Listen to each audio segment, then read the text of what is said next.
It was on the third Tuesday of March in the year 1978 that the gavel fell on the Thorne family legacy, or so everyone thought. The air on the courthouse steps in Cedar County was cold, carrying the last stubborn bite of winter and the damp smell of thawing earth. It also carried the scent of failure. This was a foreclosure auction, a somber ritual of the changing times, where the dreams of one family were sold by the pound to another. Standing there, a boy of 17 named Elias Thorne looked impossibly small, swallowed by a faded canvas work coat that had belonged to his grandfather. The sleeves were rolled twice, but the shoulders still slumped, a silent testament to the man who was gone, and the weight that now rested on the boy who remained.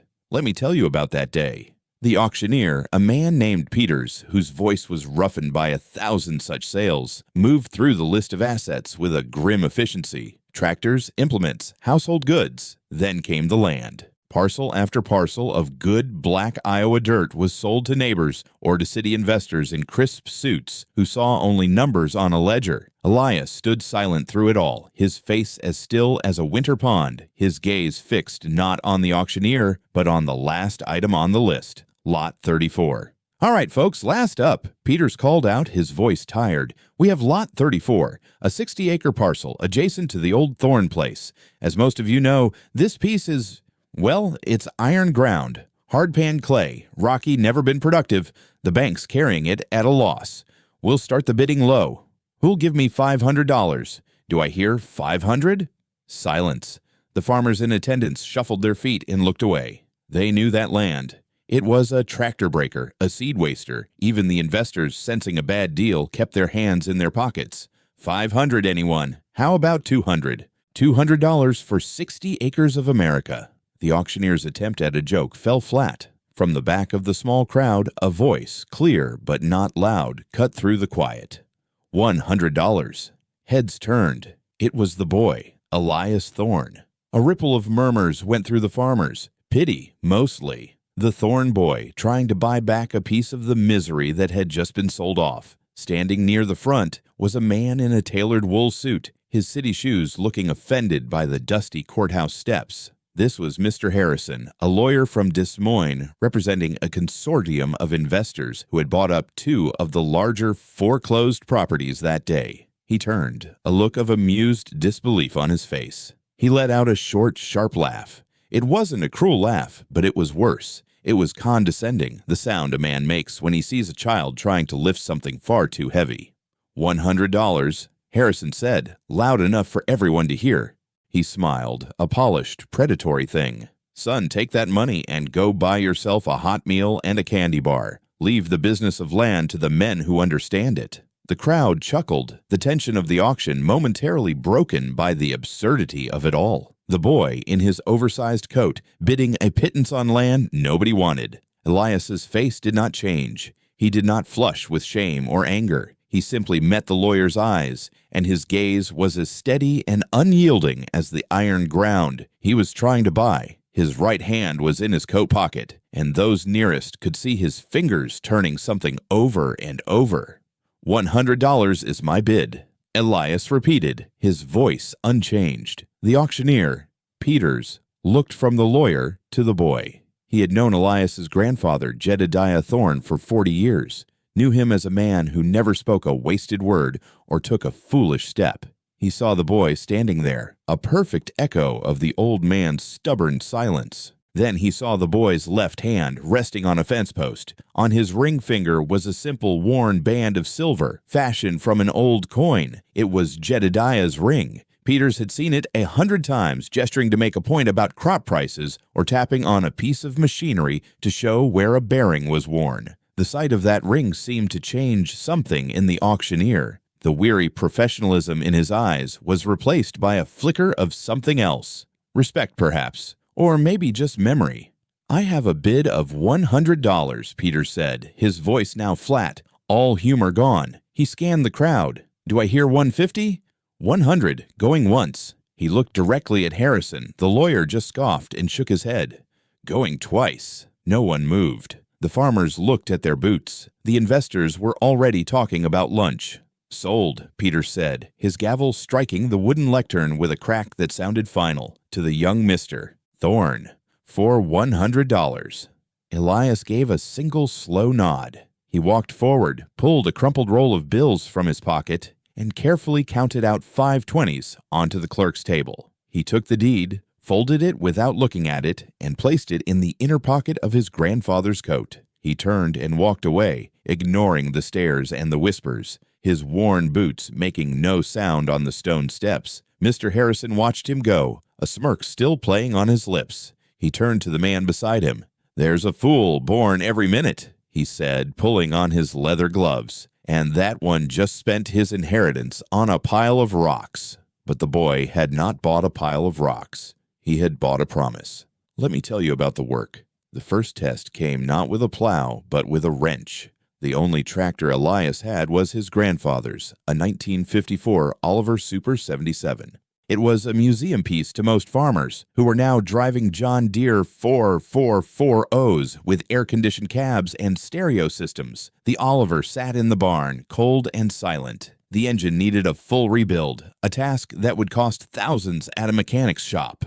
Elias had $212 left to his name, so he began. He used the chain hoist his grandfather had bolted to the main beam of the barn 50 years prior. He pulled the engine block, a greasy, 6-cylinder heart of iron that weighed nearly half a ton. For a month, he worked by the light of a single bare bulb, his thin arms stained with grease up to the elbows. He didn't have a parts washer. He used 5-gallon buckets of diesel fuel and a set of stiff brushes. He didn't have a valve grinder. He did it by hand with lapping compound, working each valve into its seat until the seal was perfect, checking it with a thin smear of Prussian blue, just as his grandfather had taught him. He learned his grandfather's patience, taught himself to feel the proper torque on a head bolt not from a fancy wrench, but from the stretch and sing of the steel, taught himself to set the timing by ear, listening for the engine's smoothest whisper. The neighbors watched. They drove past the open barn doors and saw the boy, day after day, covered in grime, wrestling with the ancient machine. They talked at the co-op, over coffee at the town diner. Poor kid's in over his head. Jedediah should have sold the place before he passed, saved the boy the heartache. He'll be bankrupt by Christmas. They called his 60 acres Thorn's Folly. They saw him, after finally getting the Oliver running with a throaty, reliable rumble, drive not to the fields to plow, but to the fence row at the edge of the woods. There, half swallowed by weeds and rust, was another of his grandfather's relics, a single-shank subsoiler. It was a strange, homemade thing, a massive, curved tooth of hardened steel mounted on a heavy frame.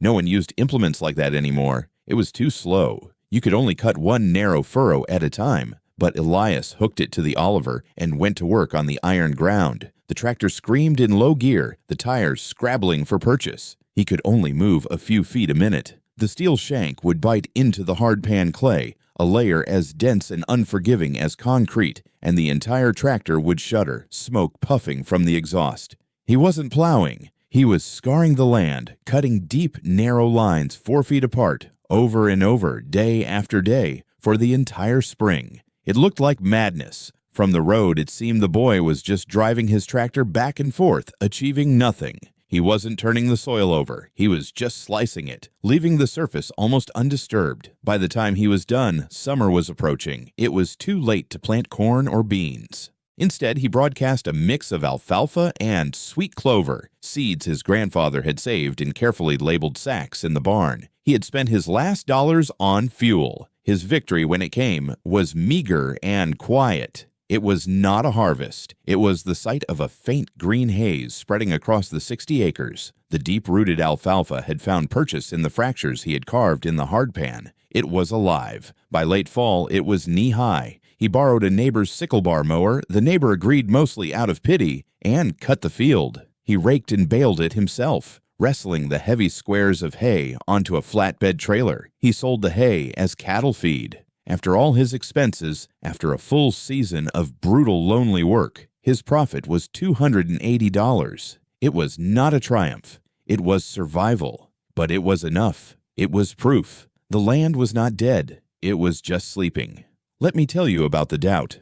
That first winter descended like a judgment. The snow came early and stayed late, burying the world in a silent, suffocating white. The old farmhouse, which had seemed cozy when filled with his grandfather's presence, now felt vast and empty. The wind moaned through the eaves, a constant lonely sound. Elias spent his days mending fences and patching the barn roof, but the nights were the hardest. The $280 was nearly gone, spent on heating oil and grits and flour. He would sit at the kitchen table, the same table where his grandfather had sat every night, and stare at the numbers in a cheap ledger. Fuel costs, seed costs, property tax. The numbers were stark and unforgiving. He was losing. He would spread out the local paper and see the ads, the foreclosure notices for other farms much better than his. The Jensens, a family who had farmed here for a century, were selling out.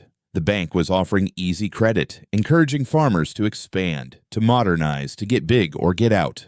Doubt became a cold, heavy thing in his gut. Was his grandfather a genius or just a stubborn old man, a relic from a time that was gone? Were the neighbors and the lawyer right? Was he just a sentimental boy playing at a man's game, honoring a memory at the cost of his own future? One night in January, the temperature dropped to 20 below zero. The furnace in the old house struggled and died. Elias spent the night huddled in his grandfather's coat, feeding wood into the kitchen stove, watching his breath plume in the frigid air. That was his darkest hour. He decided in the frozen pre-dawn gloom that it was over. He would go to town in the morning, to the bank, and he would ask what they would give him for the farm. He would take the money, go somewhere else, and forget the smell of the soil and the burden of his grandfather's legacy. He stood up, his joints stiff with cold, and his hand brushed against the silver ring on his finger. It was frigid to the touch. He twisted it, a nervous habit he'd had his whole life.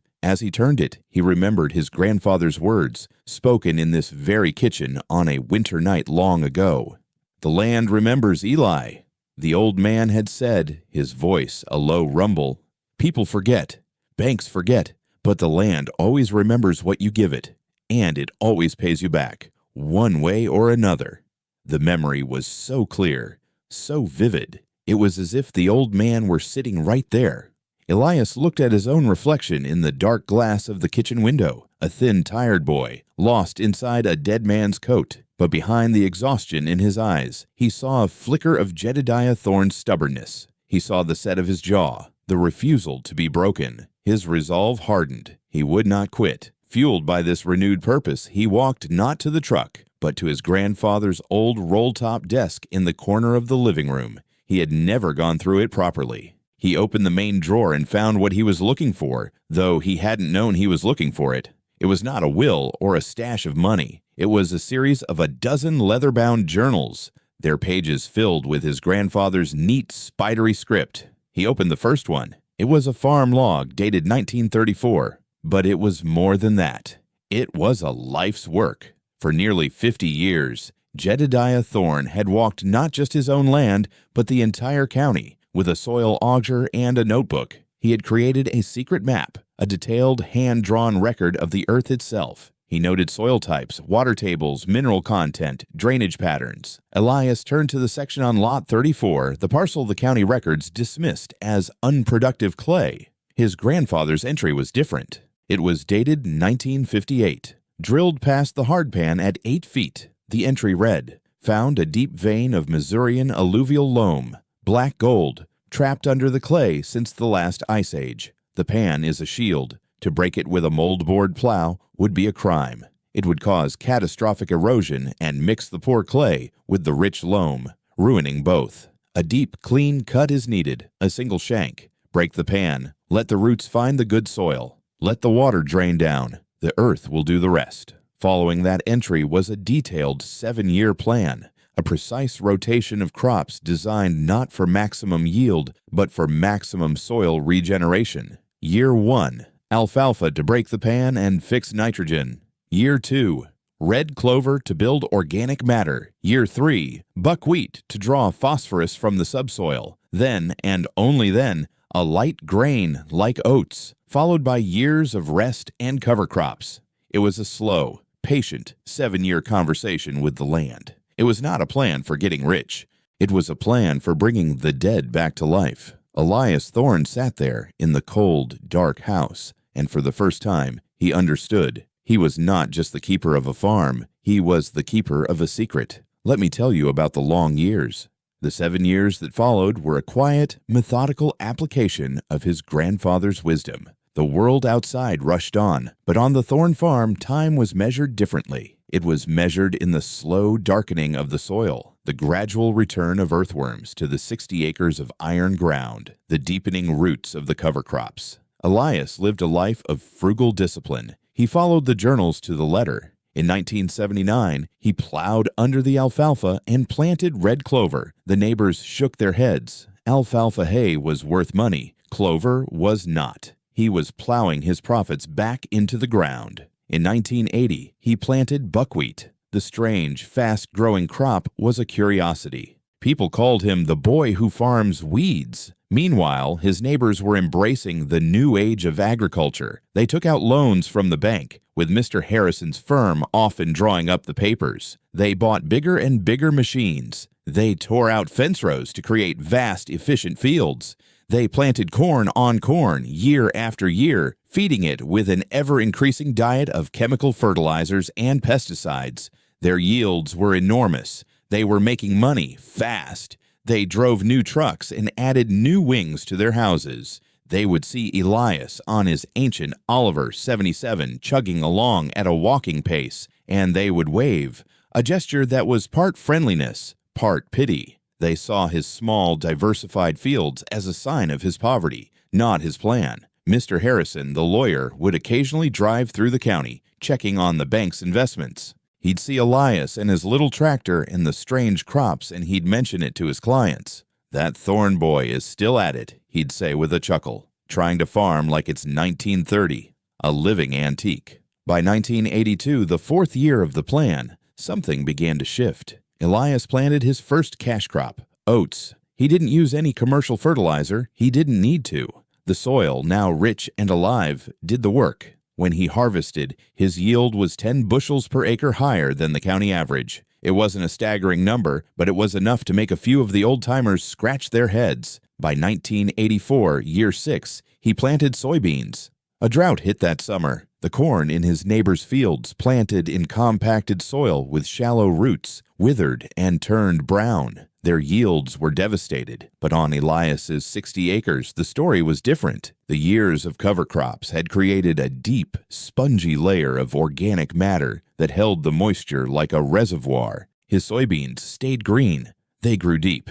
His yield that year was double the county average. The neighbors' skepticism turned to quiet confusion. They saw his success, but they didn't understand it. Their pride and their deep investment in the modern way of doing things kept them from asking the boy for his secret. They simply concluded he was lucky. Elias never boasted. He just worked. He saved every dollar he made, putting it in a simple passbook savings account at the local bank. He continued to live in the small house, to drive his old truck, to wear his grandfather's patched coat. While his neighbors were building empires on debt, Elias was building his foundation on 60 acres of resurrected earth. Let me tell you about the storm. In the early 1980s, the economic weather of the nation changed. To combat inflation, the Federal Reserve raised interest rates to historic highs. For the farmers who had borrowed heavily to expand, it was a death sentence. The prime rate, which had been in the single digits when they signed their loans, soared to 18, then 20, then 21.5%. Suddenly, the massive operating loans they took out each spring became anchors, pulling them under. At the same time, a global grain embargo caused commodity prices to collapse. A bushel of corn that once fetched over $3 was now worth less than $2. Land values, which had been inflated by years of easy credit, plummeted. A farmer's net worth, all tied up in land and equipment, could be cut in half overnight. It was a perfect storm, and it hit Cedar County with the force of a tornado. The whispers of trouble at the co-op turned into shouts of panic at the bank. The first to fall were the most aggressive, the ones who had expanded the fastest. The Schmidts, who had bought 300 acres in 1979 at peak prices, were the first to have an auction. Then the Jensens, his closest neighbors, the ones who had felt the most pity for him. Their brand new John Deere combine was repossessed in the middle of harvest. The millers, who had torn out every tree on their property to plant fence row to fence row, went bankrupt when the price of soybeans fell below their cost of production. For sale signs posted by the bank began to bloom across the countryside like bitter weeds. They were the same signs Elias had stared at during his first desperate winter. The men who had laughed at his smallness were now broken by their bigness. And Elias Thorne, he was untouched. He had no debt. Zero. His input costs were a fraction of his neighbors, so the low commodity prices hurt him, but they didn't kill him. His soil, carefully nurtured for 7 years, produced reliable yields even in the bad years. While the storm raged around him, his small farm was an island of stability. He started going to the foreclosure auctions again. He returned to the same courthouse steps where he had stood as a boy. But he was not a boy anymore. He was 25 years old, his face weathered by the sun, his hands calloused and strong. He wore the same old coat, but it fit him now. He stood at the back of the crowd just as before, and he listened. The auctioneer's voice was no longer tired. It was funereal. The bids were low, desperate. There was no money in the county. Mr. Harrison was there too. The lawyer looked older, his expensive suits now seeming a little too big for his frame. The confidence was gone from his eyes, replaced by a deep weariness. He was there representing the bank, liquidating the assets of the very men he had encouraged to borrow and expand. When the Jensen farm came up for auction, the place right next to his, Elias made his bid. He didn't bid $100. He bid with the cash he had patiently saved for 7 years. He bought their 200 acres for 30 cents on the dollar. The next month, he bought the Miller place. The month after that, the Schmidt farm. He never haggled. He never gloated. He paid in cash, his voice calm and steady. Mr. Harrison watched it all, his face a mask of disbelief. He was watching the boy he had mocked, the boy he had told to buy a candy bar, quietly, methodically, buy the entire valley. Let me tell you about the apology. 2 years later, in the fall of 1987, a dusty sedan pulled into Elias's driveway. The farm looked different now. The fields were larger, but they were not the monolithic squares of his old neighbors. They were interspersed with cover crops and contoured strips to prevent erosion. The place looked healthy, prosperous. Mr. Harrison got out of the car. He was no longer the sharp lawyer from Des Moines. His firm had collapsed in the wake of the farm crisis, undone by its deep ties to the failing banks. He was working as a consultant now, helping to manage bankrupt estates. He looked thin, and his suit was frayed at the cuffs. Elias saw him from the barn and walked out to meet him, wiping his hands on a rag. He was in his late 20s now, a man in his prime, with the quiet confidence of someone who had been tested by hardship and had not been broken. "Mr. Harrison," Elias said. It was a statement, not a question. Thorne, the lawyer replied, nodding. He looked around at the well-kept buildings, the neat fence rows, the rich black soil visible in a newly plowed field. "I was in the area. I wanted to see." Elias just nodded and waited. Harrison took a deep breath. "I remember that day, on the courthouse steps," he began, his voice low. "I laughed at you. I told you to go buy a candy bar. I thought you were a fool, a sentimental child throwing his money away on a pile of rocks." He paused, looking directly at Elias. The arrogance was gone, replaced by a raw, painful humility. "I was wrong," he said. The words seemed to cost him something. "I was the fool. My clients, the smart men with the big plans and the easy credit, they're all gone, wiped out. I helped them do it. I drew up the papers that ruined them, but you're still here. You didn't just survive, you've thrived." "How?"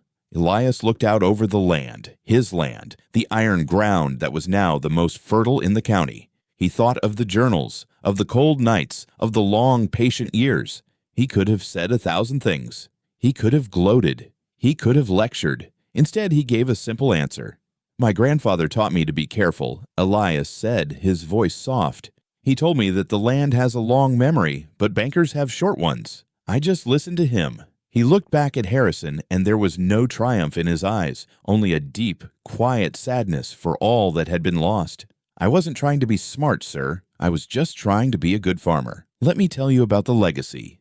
Years passed. The 80s became the 90s. The 90s became the new millennium. Elias Thorne became an old man. He never married, never had children. He was married to the land. He became a legend in Cedar County, a quiet, revered figure, the man who bought the valley. He owned over 2,000 acres now, all of it debt-free, all of it farmed with the same patient, sustainable methods his grandfather had written down in the journals. He still lived in the same small, simple farmhouse. He still drove an old truck. In the main shed, parked in a place of honor, was the 1954 Oliver Super 77. He started it up once a month, just to hear the sound of it, the reliable rumble that had been the soundtrack to his salvation. It was polished and maintained, a monument of green and yellow steel. On the roll-top desk in the living room sat the leather-bound journals. They were the farm's constitution, its sacred texts. One spring, when Elias was in his early 60s, a young couple came to see him.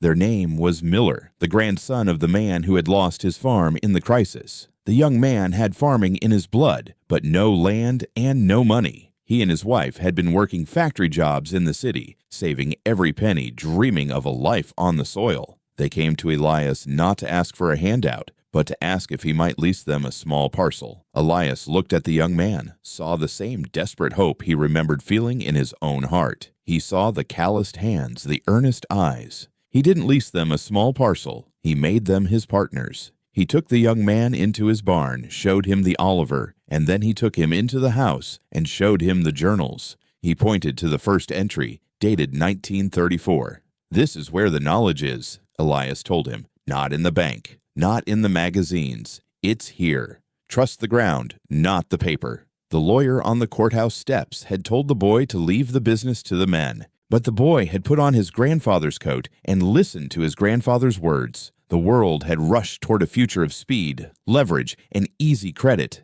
and it had shattered. The boy had chosen a different path, a slower path, a path rooted in the deep, quiet wisdom of the earth. He bought the worthless land, and with nothing but patience and a promise, he inherited the valley, because some men build their fortunes on paper and promises, which blow away in the first hard wind. But Elias Thorne built his on iron ground, and the ground remembered.